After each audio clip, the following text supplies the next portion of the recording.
हे guys, good morning everyone. कैसे हैं आप सभी लोग? मैं उम्मीद करता हूँ आप सभी लोग स्वस्थ होंगे, मस्त होंगे और स्टार्टअप इंग्लिश क्लास के साथ जुड़कर डेली कुछ ना कुछ नया सीख रहे होंगे और हर क्लास सेशन को एंजॉय कर रहे होंगे। चलिए, I welcome to everyone on startup English classes by Shivani. और लास्ट टाइम हम लोगों ने फिगर्स ऑफ स्पीच के तहत सिमली को पढ़ा था, उपमा अलंकार को पढ़ा था कि सिमली क्या होता है। पहले हमने पढ़ा फिगर्स ऑफ स्पीच क्या है, उसका डेफिनेशन क्या है, उससे कितने ऐसे काइंड्स हैं जो 10th और 12th यूपी बोर्ड के एग्जाम के पॉइंट ऑफ व्यू से इम्पोर्टेंट है, जो सिलेबस में है, हमने वो पढ़ा था। उसमें Simli, metaphor, personification, oxymoron, hyperbole और एपॉस्ट्रॉफी और ऑनोमोटोपोइया हमने पढ़ा था। अब उसी की सीरीज में हमने एक एक को स्टडी करना है हमें। तो हमने लास्ट टाइम सिमली को पढ़ा था, तो आज टर्न है हमें मेटाफर पढ़ने का। तो आज हम सिमली उसी कड़ी में सिमली के बाद मेटाफर को स्टडी करने वाले हैं। तो जो रूपक होता है वो क्या होता है, आइए पढ़ते हैं। तो let's start the class of today.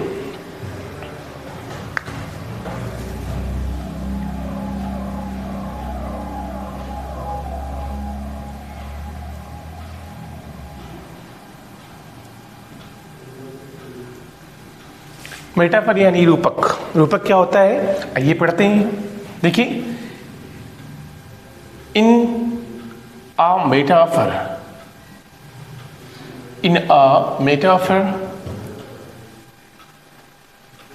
there is a comparison,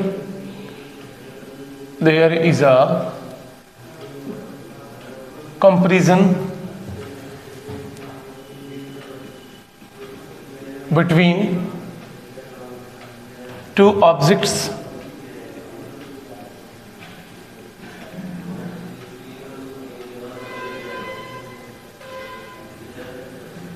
of different kinds, two objects of different kinds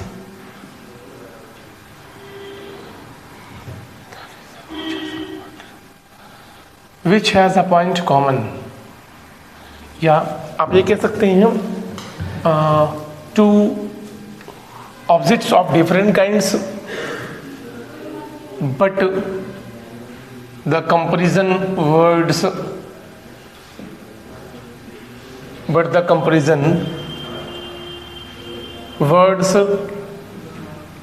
like as,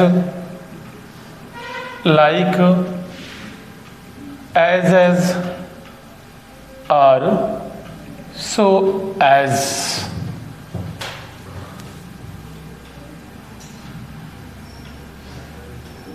are not used at all। देखिए, इन मेटाफर रूपक अलंकार में देयर इज ए कंपैरिजन, तुलना होती है between two objects of different kind, भिन्न भिन्न प्रकार के दो वस्तुओं के बीच में। बट द कंपैरिजन वर्ड्स, परंतु तुलनात्मक शब्द लाइक जैसे कि एज, लाइक, एज और so as are not used at all. परंतु कंपैरिजन वर्ड जैसे कि एज, लाइक, एज और सो एज का यूज बिल्कुल भी नहीं होता है। देखिए, सिमली में क्या होता है कि कंपैरिजन होता है दो वस्तुओं में डिफरेंट काइंड्स की, और कंपैरिजन वाले वर्ड्स एज, लाइक, एज और सो एज दिया होता है। मेटाफर में क्या होता है, कंपैरिजन होगा वैसे ही, लेकिन जो कंपैरिजन वर्ड्स एज है, लाइक है, एज है और सो एज है, इसका यूज बिल्कुल भी नहीं होगा। तो देखिए, ये तो मेटाफर की डेफिनेशन हुई। In a metaphor there is a comparison between two objects of different kinds, but the comparison words like as, as और so as are not used at all. यानी मेटाफर में, रूपक में दो भिन्न भिन्न प्रकार की वस्तुओं के बीच में तुलना होती है, परंतु तुलनात्मक शब्द जैसे कि एज, लाइक, एज और सो एज का यूज बिल्कुल भी नहीं होता है।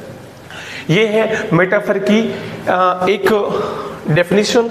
हम एक डेफिनेशन और स्टडी करते हैं जो बहुत ही छोटी डेफिनेशन है। मतलब मेटाफर की सबसे छोटी डेफिनेशन अगर हम बात करें तो वो यही है, metaphor is an implied simile. Metaphor is an implied Simli. इसका मतलब हुआ रूपक यानी मेटाफर एक गुप्त उपमा है, गुप्त सिमली है। Metaphor is an implied Simli, तो मेटाफर एक गुप्त उपमा है। उपमा यानी सिमली में क्या होता है, किसी को दूसरे के जैसे कहा जाता है, एक वस्तु को दूसरी वस्तु के तरह या के जैसे के समान कहा जाता है। लेकिन मेटाफर में एक वस्तु को डायरेक्ट दूसरी वस्तु मान लिया जाता है, एक को दूसरी की तरह ना कह के डायरेक्ट दूसरा ही कह दिया जाता है, तो वहाँ पर मेटाफर हो जाता है। सिमली में जैसे हम कहें कि he is as strong as lion, वह उतना शक्तिशाली है जितना कि शेर। ये तो सिमली है क्योंकि यहाँ पर हमने एज का यूज किया है, हमने उसको शेर के समान कहा है। लेकिन हम कह दें ही इज द लायन, वो शेर है, वो शेर है, तो मतलब शेर के समान ना होकर शेर डायरेक्ट शेर ही है, वो शेर कह दिया गया। यहाँ तो सिमली ना होकर यहाँ पर मेटाफर हो गया है, रूपक हो गया है। तो एक प्रकार से जो मेटाफर है या रूपक है वो एक प्रकार से गुप्त उपमा है। तो मेटाफर को हम गुप्त उपमा भी कहते हैं, इम्प्लाइड सिमली भी कहते हैं। तो ये है मेटाफर की और इजी और सबसे छोटे डेफिनेशन। अब आइए हम कुछ एग्जाम्पल देख लेते हैं। जैसे हमने सिमली में पढ़ा था, life is like a dream, जीवन सपने के तरह है या जीवन एक सपने के समान है। और मेटाफर में उसी को लाइफ इज अ ड्रीम, जीवन एक सपना है। तो जीवन सपने के समान है, ये तो सिमली है, और जीवन सपना है, ये मेटाफर है। Life is like the bed of roses, या life is not like the bed of roses. Life is not like the bed of roses, जीवन फूलों की सेज के समान नहीं है। फूलों की सेज का मतलब आरामदायक, कंफर्टेबल, रिलैक्स देने वाला। तो जीवन तो अप्स एंड डाउन से, कष्टों और तकलीफों से, सुख और दुख से भरा हुआ है। तो life is not like the bed of roses, जीवन फूलों की सेज के समान नहीं है, ये सिमली है। और life is not the bed of roses, जीवन फूलों की सेज नहीं है, ये मेटाफर है। फूलों की सेज के समान नहीं है, ये सिमली है। फूलों की सेज नहीं है, ये मेटाफर है। जैसे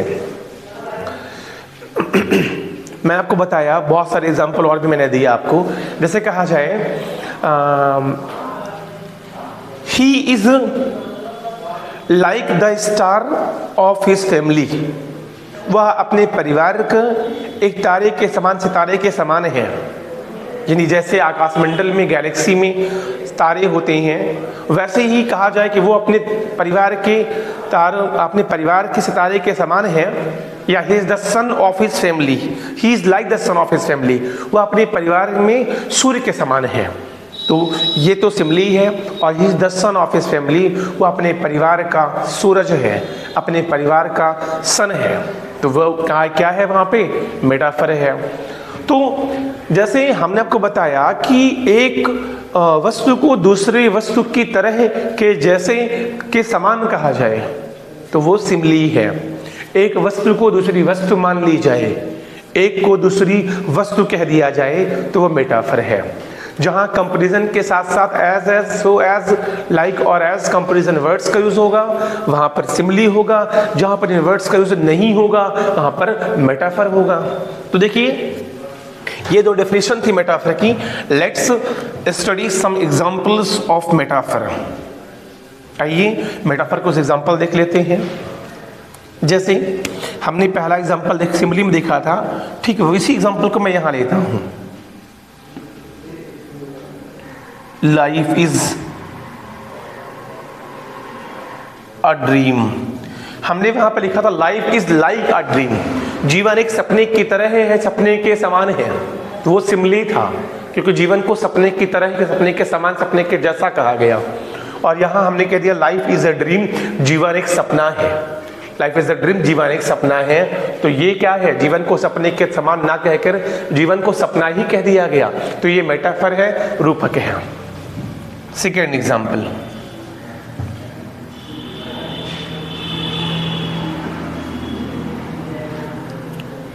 Camel is called the ship of the dessert. Camel is called the ship of the dessert. ऊंट को रेगिस्तान का जहाज इस कॉल्ड कहा जाता है। कैमल इज कॉल्ड, ऊंट को कहा जाता है the ship of the dessert, रेगिस्तान का जहाज, मरुस्थल का जहाज। तो हमने यहाँ पे, आपको पता है कि हमने यहाँ पे कैमल को डिजर्ट के शिप के समान नहीं कहा, हमने कैमल को डायरेक्ट डिजर्ट का शिप ही कह दिया। जिसे हम कहते हैं camel is called like the ship of the dessert. ऊंट को रेगिस्तान के जहाज के समान कहा जाता है, तो वो सिमिली होता। लेकिन हमने यहाँ पर ऊंट को रेगिस्तान का जहाज ही कह दिया। Camel is called the ship of the dessert, ऊंट को रेगिस्तान का जहाज कहा जाता है। तो ये हुआ मेटाफर। आप देख सकते हैं यहाँ पर किसी भी comparison words as, like, as या सो एज का यूज बिल्कुल भी नहीं हुआ है। अगर उसका यूज होता तो यहाँ पर फिर सिमिली होता। तो ये है metaphor. Another example is here.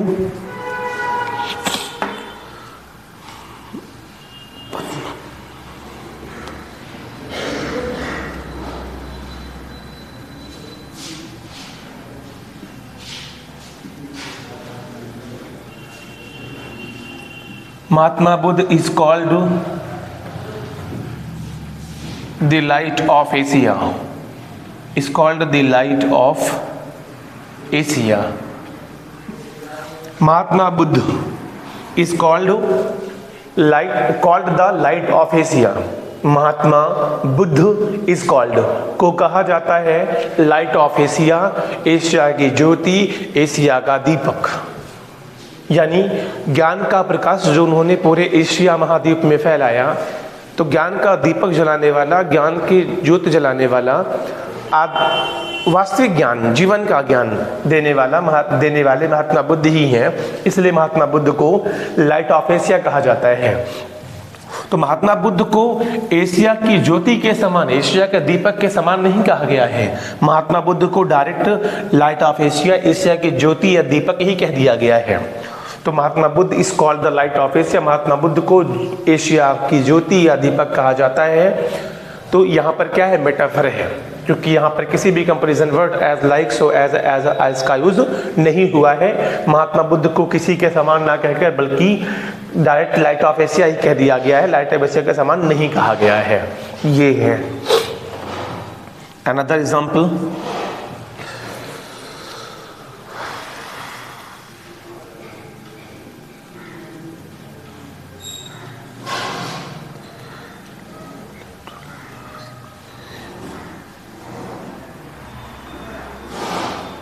Mohan is the lamp of his family. Mohan is the lamp, Mohan दीपक है, ऑफ हिज फैमिली, अपने परिवार का, यानी अपने कुल का, अपने परिवार का दीपक है। Mohan is the lamp of his family, Mohan अपने परिवार का या अपने कुल का दीपक है। तो मोहन को डायरेक्ट दीपक कह दिया गया है। मोहन एक व्यक्ति है, एक लड़का है, और उसे हम डायरेक्ट लैम्प कह दिए हैं, जो कि एक अलग चीज है। तो Mohan is the lamp of his family, Mohan अपने परिवार का दीपक है, मोहन अपने परिवार का, अपने कुल का दीपक है। तो यहाँ पर क्या है, मेटाफर है। नेक्स्ट एग्जाम्पल देखते हैं हम।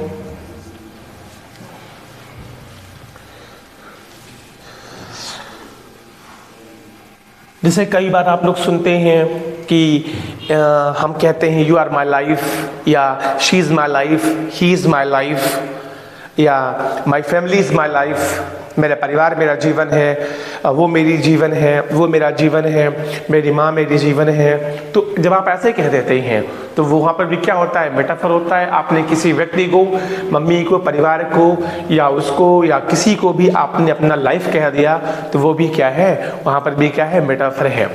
तो जैसे हम ये कहें my mother is my life, मेरी माँ इज माई लाइफ, मेरी माँ मेरा जीवन है। My mother is my life, मैंने अपनी माँ को अपना जीवन कह दिया। तो my mother is my life, यहाँ पर भी क्या है, मेटाफर है, यहाँ पर भी क्या है, मेटाफर है। देखिए मैंने आपको एग्जांपल जो दिए हैं बहुत कॉमन एग्जांपल्स हैं। मैं पूरा फिगर सब स्पीच फिनिश करने के बाद, टीच करने के बाद मैं आपको इंटरमीडिएट और 10th की जो पोएम्स हैं उनमें जहाँ जहाँ भी सिमिली और मेटाफर यूज़ हुआ है मैं वैसे एग्जाम्पल एक दिन आपके साथ डिस्कस करने वाला हूँ, ताकि वहाँ से भी कोई क्वेश्चन पुट अप होता है तो आप उसको ईजिली कर ले जाएं। देखिए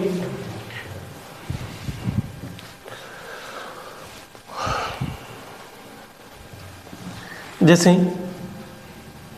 आप अक्सर सुनते हैं लोग क्या देते हैं कि यू आर माई वर्ल्ड, आप मेरी दुनिया हैं, यू आर माई वर्ल्ड। तो जैसे कोई व्यक्ति किसी व्यक्ति को अक्सर आपने सुना होगा एक प्रेमी अपनी प्रेमिका को, या एक प्रेमिका अपने प्रेमी को, या कभी कभी कोई इंसान अपने पूरे परिवार को, या किसी एक विशेष व्यक्ति को जो ज़िंदगी में उसके लिए सबसे इम्पोर्टेंट है उसको अपनी पूरी दुनिया कह देता है। तो यू आर माई वर्ल्ड, आप मेरी दुनिया है, यू आर माई वर्ल्ड, आप मेरी दुनिया है। जैसे मेरी सिस्टर है जो मुझे अपना एटीएम कहती है, मेरी सिस्टर है जो मुझे अपना एटीएम कहती है। मैं उसी सिस्टर की बात कर रहा हूँ जो आपको स्टार्टअप इंग्लिश क्लास देती हैं शिवानी मैम। तो वो अक्सर मुझे कहती हैं कि माई भैया इज माई एटीएम। तो वो मुझे क्या कहती हैं, मैं एग्जांपल देता हूँ आपको एक।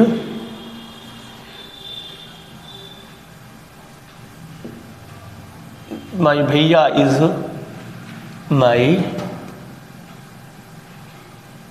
एटीएम। तो अब मैं भैया मीन्स मैं, यानी मैं जो कि एक पर्सन हूँ, एक मैन हूँ, और मुझे डायरेक्ट मेरी सिस्टर अपना एटीएम कहती है। तो माई भैया इज़ माई एटीएम, मैंने अपने भैया को अपना एटीएम कह दिया। तो यहाँ पर भी क्या है, मेटाफर है। तो ध्यान दीजिएगा सिमिली मेटाफर में क्या डिफरेंस है। सिमिली में हम एक ऑब्जेक्ट को दूसरे ऑब्जेक्ट के समान, के तरह या के जैसे कहते हैं, और वहाँ पर ये words, comparison words as, like, so, as या फिर एज का यूज होता है। तो जहाँ पर एक को दूसरे के समान, दूसरे के जैसा, दूसरे की तरह कहा जाए वहाँ सिमिली है। और मेटाफर में हम एक को डायरेक्ट दूसरी वस्तु मान लेते हैं, एक को डायरेक्ट दूसरी वस्तु कह दिया करते हैं। यहाँ हम के समान, के जैसे या की तरह नहीं कहते हैं। तो यहाँ पर, और यहाँ पर मेटाफर में एज, लाइक, सो, एज का यूज बिल्कुल भी नहीं होता है। तो आई होप कि मैं होप करता हूँ कि आपको सिमिली और मेटाफर क्या है, ये दोनों के डेफिनेशंस, दोनों में डिफरेंसेस क्या हैं, दोनों के एग्जाम्पल अच्छे से समझ में आए होंगे। और मैं एक सेकंड के लिए साइड होता हूं और आप लोग इसका स्क्रीनशॉट ले सकते हैं।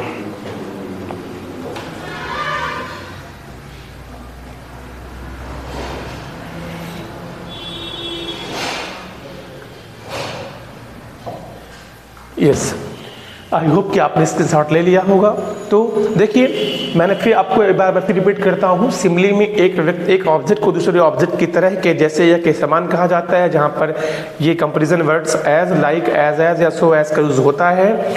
और मेटाफर में एक ऑब्जेक्ट को दूसरी ऑब्जेक्ट कह दिया जाता है, एक को दूसरा डायरेक्ट कह दिया जाता है। यहाँ पर दूसरों को एक को दूसरे की तरह, के जैसे, के समान नहीं कहा जाता है। यहाँ पर एज, लाइक, एज या सो एज का यूज बिल्कुल भी नहीं होता है। तो जैसे ये कहा जाए कि जैसे मैंने आपको बताया कि life is like a dream, जीवन एक सपने की तरह है, तो वो क्या है, सिमिली है। लाइफ इज ए ड्रीम, जीवन एक सपना है, तो वो क्या है, सपने की तरह नहीं बल्कि सपना ही है, तो मेटाफर है। जैसे हमने कह दिया कि camel is called the like the ship of the dessert, ऊंट को रेगिस्तान के जहाज की तरह कहा जाता है, सिमिली है। Camel is called the ship of the dessert, ऊंट को रेगिस्तान का जहाज कहा जाता है, तो ये क्या है, मेटाफर है। आई होप कि आपको सिमिली और मेटाफर, उनके डेफिनेशंस, उनके एग्जांपल्स और डिफरेंस दोनों के बीच में क्या है, ये अच्छे समझ में आया होगा। अभी हम इसी कड़ी में एक और चीज़ पढ़ाने वाले हैं, और एक और चीज़ पढ़ने वाले हैं, वो देखते हैं आप।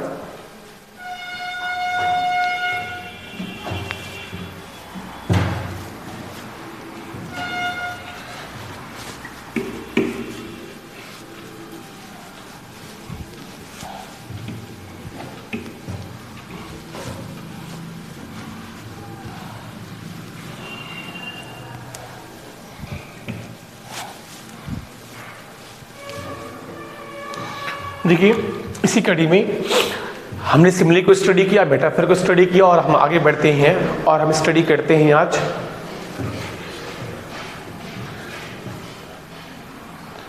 पर्सनिफिकेशन को।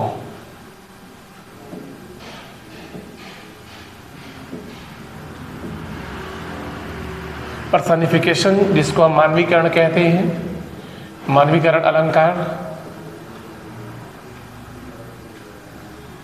देखिए डेफिनेशन क्या होती है पर्सनिफिकेशन की, आइए देखते हैं। इन अ personification, in a personification, lifeless objects and abstract ideas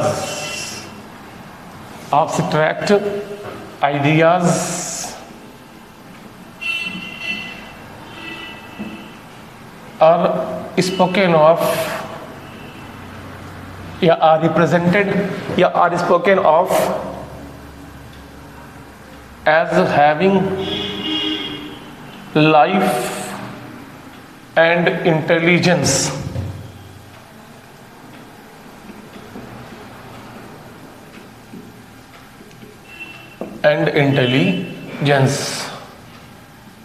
तो देखिए पर्सनिफिकेशन मानवीकरण क्या है, पहले हिंदी में जान लेते हैं यहाँ पर कि मानवीकरण अलंकार में निर्जीव वस्तुओं को या किसी भावनात्मक विचारों को ऐसे रिप्रेजेंट किया जाता है, ऐसे प्रस्तुत किया जाता है मानो वो कोई सजीव हो या मानो उनमें जीवन हो।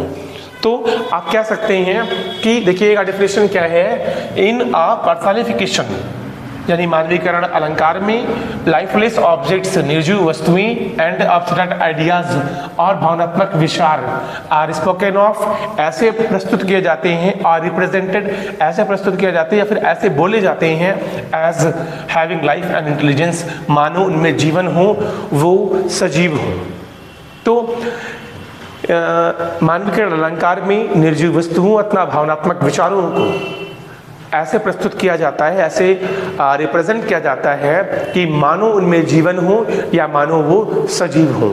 या आप ये कह सकते हैं कि मानवीकरण अलंकार में निर्जीव वस्तुओं को सजीव वस्तुओं की तरह प्रस्तुत किया जाता है। निर्जीव वस्तुओं को ऐसे प्रस्तुत किया जाता है मानो वो सजीव वस्तुएं हों, और ऐसे प्रस्तुत करने पर उस सेंटेंस की, उस वर्ड्स की जिसको हम प्रस्तुत करते हैं उसमें सजीवता आ जाती है और वो और अधिक आकर्षक लगता है, सुंदर लगता है। यही काम है फिगर्स ऑफ स्पीच का। तो देखिएगा, in a personification lifeless objects and abstract ideas are spoken of as having life and intelligence. ये है पर्सनिफिकेशन की डेफिनेशन। जहां हमने लिखा है आर स्पोकन ऑफ, यहां लिख सकते हैं are represented as having life and intelligence. तो let's see the examples of personification. Important हैं ये सारे। देखिएगा फर्स्ट एग्जांपल बहुत प्रचलित एग्जाम्पल है, आपने बहुत सुना होगा ये सेंटेंस। अक्सर लोग कहते हैं love is blind. Love is blind, प्रेम अंधा होता है।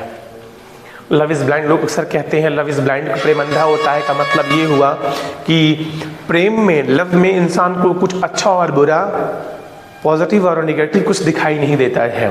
तो इसलिए इसको कहा जाता है कि लव इज ब्लाइंड। जब किसी व्यक्ति को किसी व्यक्ति से प्रेम हो जाता है या किसी चीज से प्रेम हो जाता है तो उसे कुछ दिखता नहीं है उस सिवाय उस प्रेम के, तो इसलिए कहा जाता है लव इज ब्लाइंड। अब लव इज ब्लाइंड, प्रेम अंधा होता है। यहाँ लव का यूज, प्रेम का यूज ऐसे हुआ है मानो प्रेम कोई सजीव, कोई प्राणी हो, क्योंकि अंधा, ब्लाइंड तो वो होगा, अंधा तो वो होगा जिसकी आंखें होती हों। भाई अंधा वही होगा ना जिसकी आंखें हैं, या जो आंखें लेकिन देख नहीं पाता, और आंखें होती हैं प्राणियों की, आंखें होती हैं सजीवों की, आंखें होती हैं मनुष्य, जीव जंतु आदि, पशु पक्षी आदि की। तो लेकिन लव तो कोई ऐसा कोई प्राणी, कोई सजीव तो है नहीं, लेकिन वर्णन तो यहाँ पर ऐसा ही हुआ है कि मानो लव कोई सजीव हो जो कि ब्लाइंड होता है। तो लव इज ब्लाइंड, यहाँ पे लव क्या एक फीलिंग है, लव क्या है? एक भावनात्मक विचार, एक फीलिंग्स है, और इसको हमने ब्लाइंड कह दिया। लव इज ब्लाइंड, प्रेम अंधा होता है। तो यहाँ पर लव का यूज ऐसे हुआ है मानो लव कोई लिविंग बीइंग हो। एक और बड़ी अच्छी प्रोवर्ब है, बड़ी अच्छी कहावत लोग अक्सर कहा करते हैं,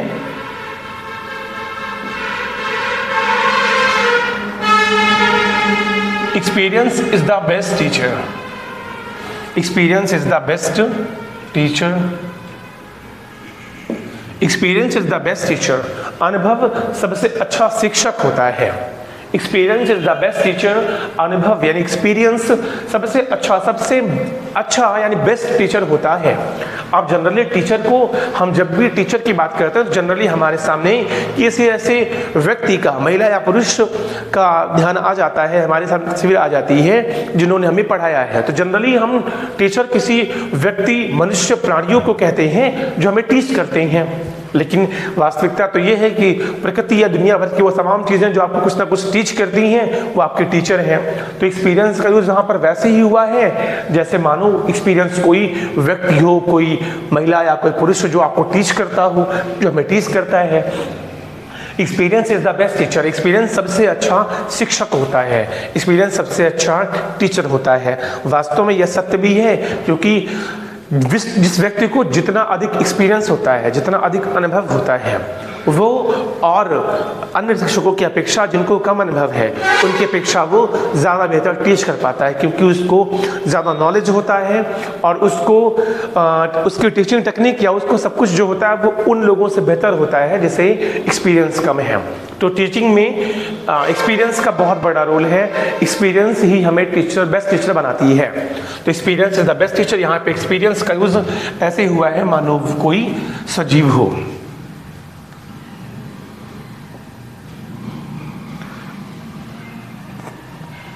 आपने एक कहावत सुनी होगी, opportunity knocks at the door.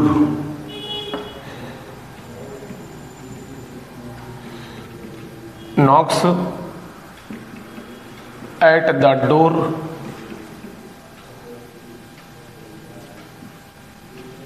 But once. Opportunity knocks at the door but once, यानी अवसर या मौका नॉक्स एट द डोर आपके दरवाजे पर दस्तक देता है, बट वंस लेकिन सिर्फ एक बार। यानी कहने का मतलब ये है, opportunity knocks at the door but once, अवसर या मौका दरवाजे पर दस्तक देता है बट वंस लेकिन सिर्फ एक बार। इसका मतलब ये हुआ कि हर व्यक्ति को जिंदगी में कम से कम एक बार एक ऐसा अवसर या ऐसा मौका मिलता है कि वो कुछ बेहतर, कुछ बड़ा कर सकता है। लेकिन कई बार हम उस अवसर को, उस अपॉर्चुनिटी को मिस कर देते हैं, और कुछ ऐसे लोग हैं जो उस अवसर को मिस नहीं करते हैं, उसका यूटिलाइज करते हैं और वो कुछ बड़ा और बेहतर कर जाते हैं। तो opportunity knocks at the door but once, अवसर या मौका दरवाजे पर दस्तक देता है, दरवाजे को नॉक करता है, बट वंस लेकिन सिर्फ एक बार। अब आपको पता है कि भाई दरवाजे पर नॉक कौन करेगा? दरवाजे पर नॉक जनरली कोई पर्सन या कोई लिविंग बींग्स जो लिविंग है वो दरवाजे को नॉक कर सकता है। अपॉर्चुनिटी तो एक विचार है, अपॉर्चुनिटी तो एक ऑब्स्ट्रैक्ट आइडियाज है, ये तो कोई पर्सन तो है नहीं, कोई लिविंग बीइंग तो है नहीं, लेकिन यूज तो यहाँ ऐसे ही हुआ है मानो अपॉर्चुनिटी कोई लिविंग बीइंग हो। एक और आपने प्रवर्ब सुनी होगी इंग्लिश में, time and tide wait for none.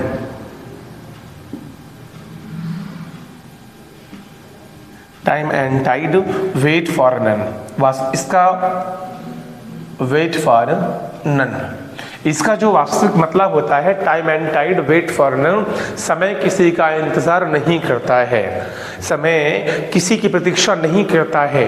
Time and Tide, Tide का मतलब होता है, देखिए टाइड का वास्तविक मतलब होता है ज्वार और भाटा। टाइड का वास्तविक मतलब होता है ज्वार और भाटा। अब ज्वार और भाटा क्या होता है आप ये समझ सकते हैं। देखिए मून की यानी चंद्रमा की आकर्षण शक्तियों के कारण ज्वार और भाटा समुद्र की लहर, समुद्र में अक्सर पूर्णिमा के दिन ही आता है। तो पूर्णिमा की रात को चंद्रमा की आकर्षण शक्तियों के कारण समुद्र की लहरों के ऊपर उठने को ज्वार और नीचे गिरने को भाटा कहते हैं। यानी जैसे पृथ्वी में ग्रेविटी है, आकर्षण बल है, गुरुत्वाकर्षण है, वैसे चंद्रमा में भी आकर्षण बल है। तो चंद्रमा की आकर्षण शक्तियों के कारण समुद्र की लहरों का, वेव्स का ऊपर उठना, राइज को आप ज्वार और फॉल को उसको आप भाटा कहते हैं, उसे कहते हैं टाइड। तो यहाँ पर तो उसका मतलब फिलहाल है नहीं, वो हमें समझना है time and tide wait for none, समय किसी का इंतजार नहीं करता है।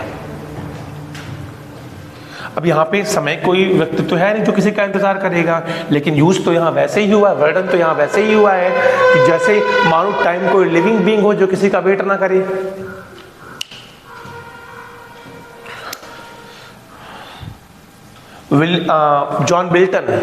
जॉन मिल्टन की एक बहुत प्रसिद्ध कविता है on his blindness.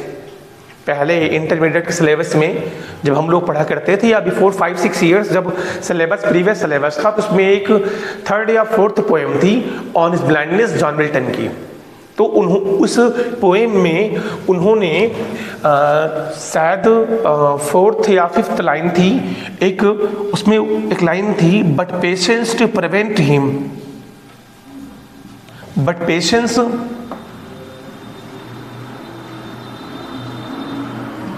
to prevent him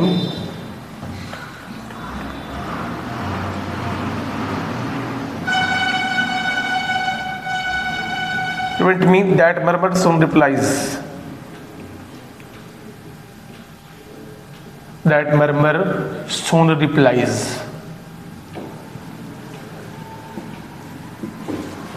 But patience to prevent me that murmur soon replies। Milton क्या, देखिए ये उस लाइन उस समय लिखी गई है, उस समय कही गई है जब आपको पता है कि मिल्टन 44 इयर्स की एज में ब्लाइंड हो गए थे। मतलब 1608 में उनका जन्म हुआ, 1652 में 44 इयर्स की एज में वो ब्लाइंड हो गए। तो अपने ब्लाइंड होने के बाद इन्होंने ये पोएम लिखी ऑन हिज ब्लाइंडनेस, अपने अंधेपन पर या अपने अंधे होने पर।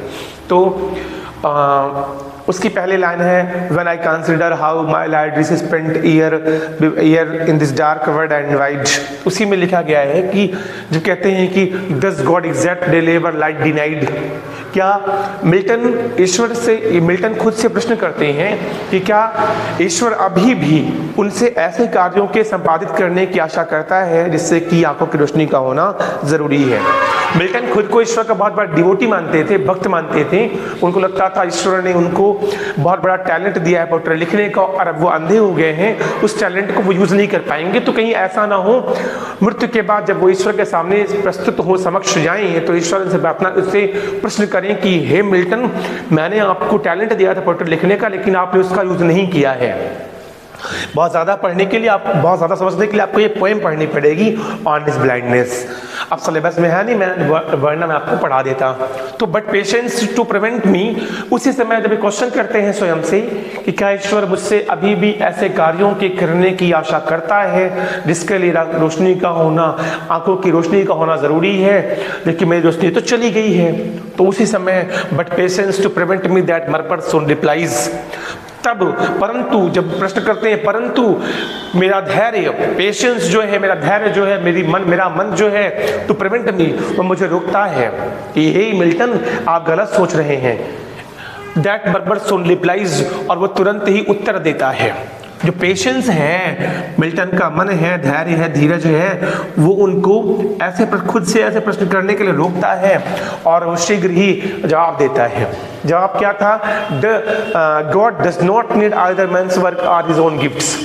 ईश्वर को इन व्यक्ति और व्यक्तियों के उपहारों की कार्यों की जरूरत नहीं है। वो तो संपूर्ण ब्रह्मांड का मालिक है, तो उसे सामान्य व्यक्ति के कार्यों की, उपहारों की, इन चीजों की जरूरत नहीं है।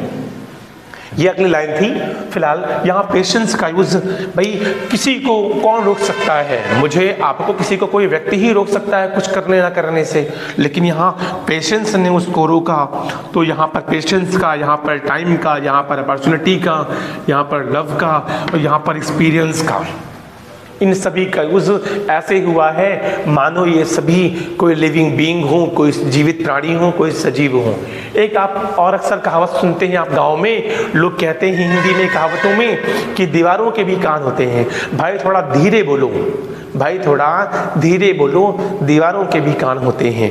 दीवारों के कान का मतलब ये हुआ कि आसपास कोई समीप दीवार के उस पार भी कोई हो सकता है, कोई आसपास हो सकता है, वो सुन सकता है जो आप सेक्रेटली बात कर रहे हैं। तो दीवारों के भी कान होते हैं।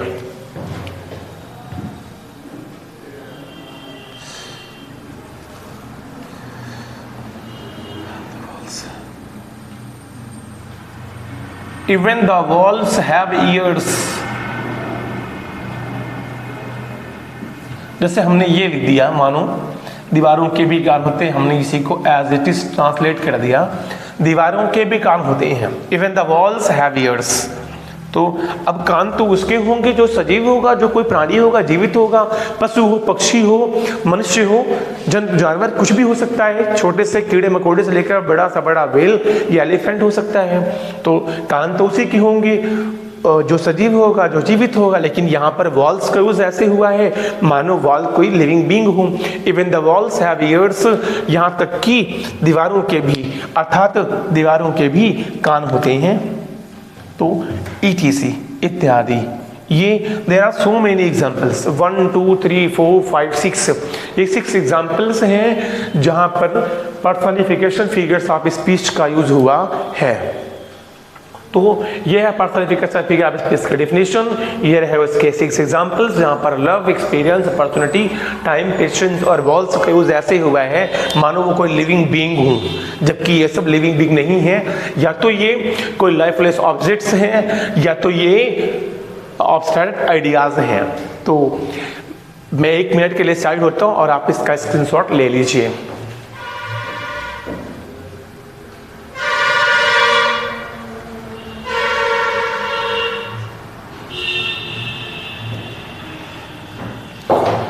आई होप कि आपने स्क्रीनशॉट ले लिया होगा। चलिए दोस्तों, आज के लिए बस इतना ही। आज हमने मेटाफर, इसके डिफिनेशन और इसके एग्जाम्पल पढ़े, और आज हमने अभी पर्सनिफिकेशन पढ़ा और इसके डिफिनेशन और एग्जाम्पल पढ़े। तो मैंने आज आपको मेटाफर और पर्सनिफिकेशन, उसके डिफिनेशन और इसके एग्जाम्पल पढ़ाए। मैंने आपको सिमिली और मेटाफर में डिफरेंस भी बताया। तो आई होप कि आप सिमिली, मेटाफर और पर्सनिफिकेशन के डेफिनेशंस को कई बार राइट कर लेंगे, कई बार रीड कर लेंगे और इसके एग्जाम्पल को कई बार पढ़ लेंगे। और बार बार सुबह शाम दोपहर जब भी आपको टाइम मिलता है 5 मिनट्स के लिए आप अपनी नोटबुक उठाइए, सिमिली, मेटाफर और पर्सनिफिकेशन के डेफिनेशन को देखिए, उसके एग्जाम्पल को देखिए, और बार बार देखने से, बार बार पढ़ने से आपको वो ईजिली लर्न हो जाएगा। तो कैसी लगी आपकी आज की वीडियो, आपकी आज की क्लास, आप जरूर बताइएगा। अगर आपको कोई और भी प्रॉब्लम्स हैं, आपके पास कुछ ऐसे सेंटेंसेस हैं जहाँ पर कौन सा फिगर ऑफ स्पीच आपको क्लियर नहीं हो रहा है, तो आप अपने कमेंट बॉक्स में क्वेश्चन को लिख सकते हैं। मैं आपको ज़रूर बताऊंगा कि किस सेंटेंस में कौन सा फिगर ऑफ स्पीच का यूज हुआ है। तो मिलते हैं आपसे नेक्स्ट क्लास में कल। तब तक के लिए good bye and have a nice day to all of you. God bless you all. Keep watching, keep learning. Thank you.